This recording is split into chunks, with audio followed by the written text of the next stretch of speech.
Hello, shalom, bien-aimés dans le Seigneur, shalom.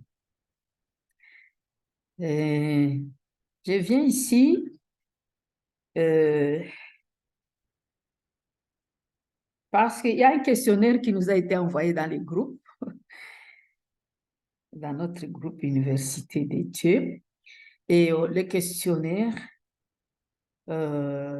nous demande d'envoyer les réponses au docteur Sita Louemba. Et le thème, c'est la succession,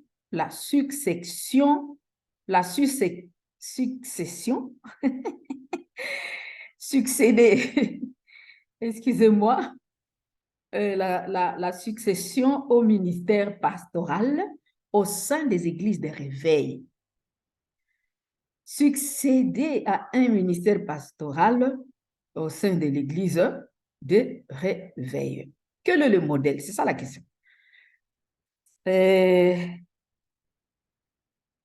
on dit ici que ce questionnaire m'est envoyé par un frère qui travaille sur le thème pour sa maîtrise en théologie. Il veut avoir les différentes réponses, il veut avoir des réponses des différents serviteurs de Dieu et de tout chrétien engagé dans l'œuvre de Dieu, dans l'église locale. Voilà, et il n'y a que 2 questions. Je vais lire les questions. Pour ou contre la succession du pasteur par sa femme ou son fils. Et puis, on nous dit justifiez votre réponse en donnant les avantages et les inconvénients. Pour ou contre? Deuxième question, en cas de problème ou de désaccord au sein de l'Église, quelles sont les voies de sortie en cas de désaccord? Et bon, franchement, ce sont des questions fermées. La première question, elle est fermée. Pour ou contre? Et puis, vous justifiez pourquoi vous êtes pour, et puis pourquoi vous êtes contre. Mais la deuxième question, elle est ouverte. Quelles sont les voies de sortie en cas de problème? Chers serviteurs de Dieu, moi, ici, je viens avec mon opinion. Et c'est vraiment... et cette opinion relève de ce que nous enseignons à l'Université de Dieu. Parce que l'Université de Dieu a une vision, la vision de l'Université de Dieu.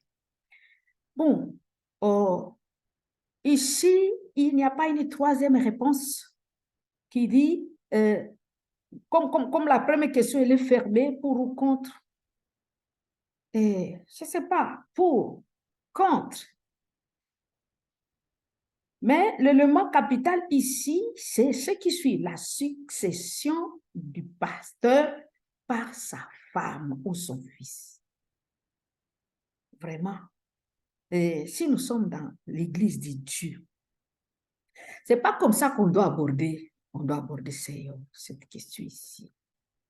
Okay? Parce que nous n'avons pas un tel modèle dans la Bible. Dans la Bible, nous n'avons pas vu Jésus qui s'est succédé à, OK?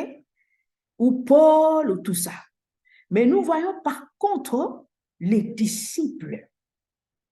Car un leader, un visionnaire, et c'est ce que nous enseignons à l'Université de Dieu, un visionnaire doit enseigner la vision. Il doit enseigner la vision aux personnes qui sont dans la vision. Les personnes qui ont adhéré à la vision. Et ces personnes doivent connaître le mandat. Connaître la vision, ça signifie quoi? C'est connaître le mandat, connaître la mission et connaître les activités clés. Donc, les activités clés pour arriver au point d'arrivée. Parce que dans une vision, il y a un point de départ et puis il y a un point d'arrivée. Il y a un ainsi dit, l'Éternel. OK? Et au milieu, là, il y a aussi les cibles vers qui Dieu vous envoie. C'est-à-dire, un ainsi dit l'Éternel, c'est le point de départ. Qu'est-ce que Dieu vous a dit? Il vous a donné quel message pour quelle cible? Par exemple, nous, à l'Université de Dieu, nous avons reçu un message pour les cibles. OK? Et les cibles pour qui nous avons reçu le message, Dieu ne nous a pas dit ça. Dieu ne nous a pas dit, ne nous a pas parlé de la succession. Non. Parce qu'ici, il s'agit de succéder au pasteur. C'est-à-dire que le responsable, il meurt et maintenant, on doit trouver le remplaçant. Et on regarde sa femme. Et même si sa femme n'a pas l'appel, ça va donner la confusion dans l'Église de Dieu. Même la formulation de la question elle-même, même la formulation de la question elle-même, ça va susciter des débats inutiles parce que on ne peut pas succéder à quelque chose, c'est-à-dire à une vision de Dieu, si vous n'êtes pas Josué, si Dieu ne vous a pas choisi, ok? Si vous n'êtes pas Pierre et que Jésus ne vous a pas dit que c'est vous qui êtes Pierre, sur laquelle moi je bâtirai mon église. Comment tu vas bâtir l'église? Tu n'as pas été choisi, tu n'as pas été appelé. Qui choisit? C'est Dieu. Le chef des missions, le chef de la vision. Par exemple, je vais vous donner un exemple. Et je sais pourquoi le pasteur a partagé ça à l'Université de Dieu. La vision Université de Dieu, c'est parce qu'ici, on a parlé de l'Église. On a parlé de l'Église. Le pasteur doit être remplacé par sa femme ou son fils. Comment?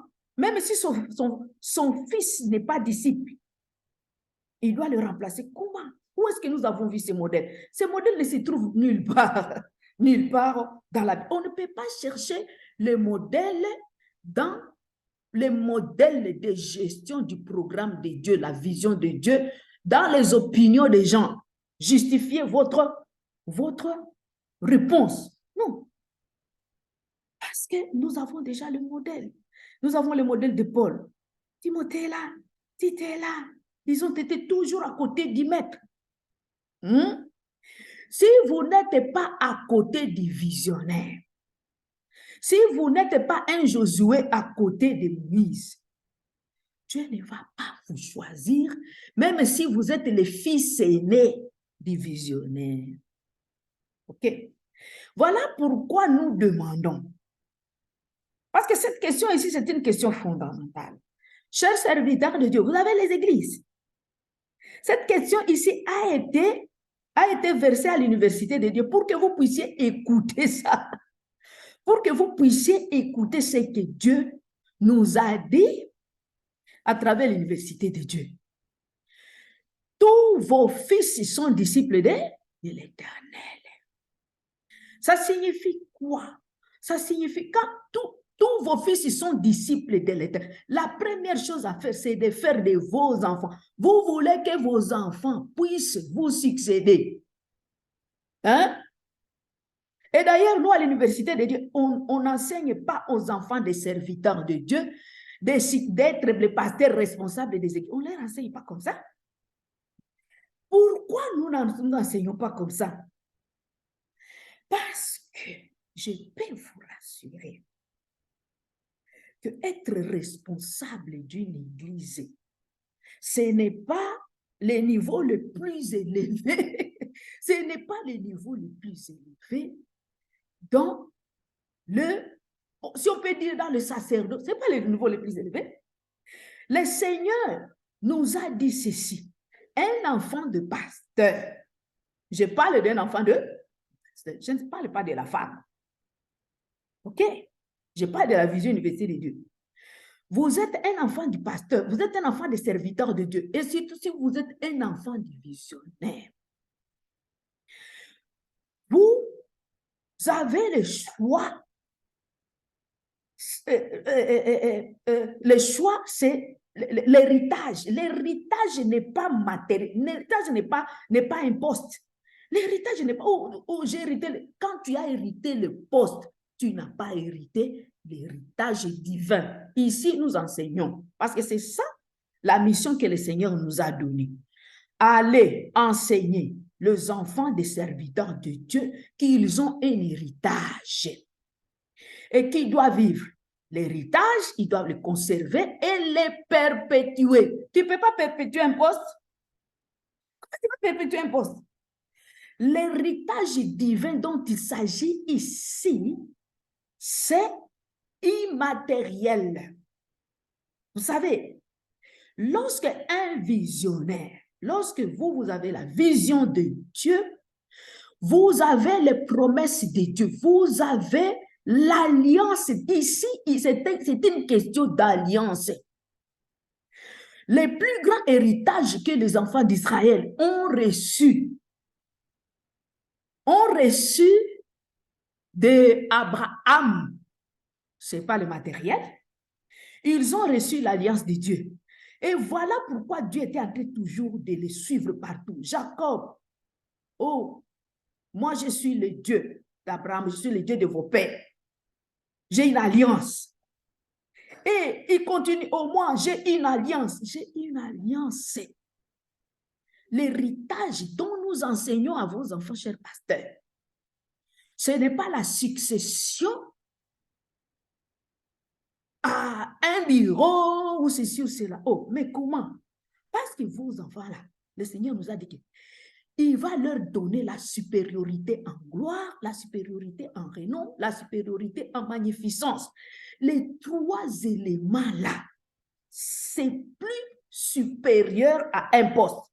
Et c'est pourquoi, moi, je peux, si je peux répondre à la deuxième question, s'il y a des contestations et qu'il y a des problèmes, je conseille à cet enfant-là de laisser le poste et d'occuper sa position.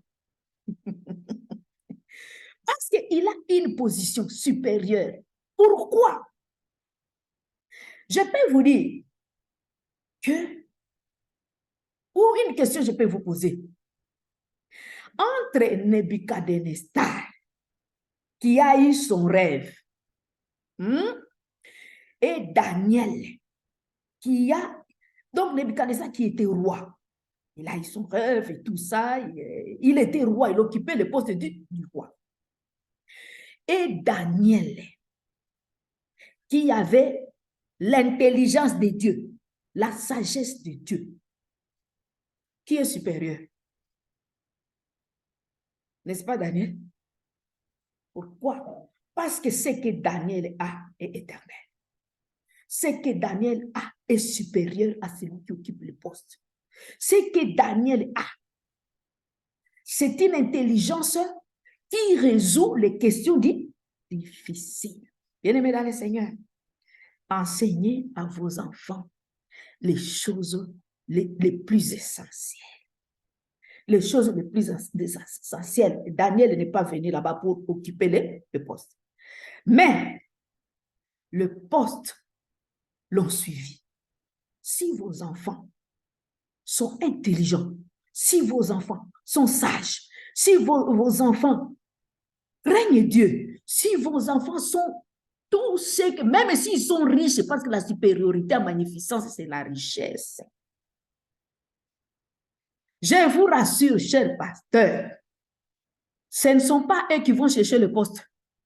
Eux-mêmes, ils vont venir le chercher là où ils sont, là pour le faire roi. Ils viendront eux-mêmes le chercher là où ils sont pour le faire roi.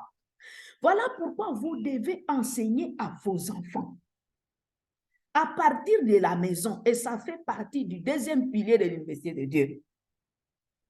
Le culte familial, c'est le culte familial qui crée maintenant la nation sacerdotale. Bon, je peux m'arrêter là, parce que sinon, je risque de parler maintenant de la vision université de Dieu. Mais je peux vous rassurer que moi, si on m'appelait dans de tels débats, je vais plutôt amener le débat d'un côté beaucoup plus essentiel qu'un poste. Un poste. OK? Vous savez, quand vos enfants sont plus intelligents, ils peuvent créer des choses plus que ce qu'on appelle entreprise d'église. Parce qu'aujourd'hui, si les gens sont en train de chercher à occuper les postes, non. Oh. Mais pourquoi ils ne peuvent pas créer des banques? Pourquoi ils ne peuvent pas? Parce que je vous assure, sur cet été, aujourd'hui, même si nous sommes les églises sont en train de chercher le financement. Sont en train de chercher le financement. Et moi, j'ai dit aux enfants des serviteurs de Dieu, soyez forts. Vous savez, quand vous êtes fort, vous êtes puissant. La puissance, ce n'est pas occuper un poste que votre papa a. Non, ce n'est pas ça la puissance. C'est d'occuper le niveau le plus élevé. Occuper le niveau le plus élevé. Croyez-moi, moi, mes enfants là, ce n'est pas ce que moi je suis en train de faire qu'eux, ils vont faire.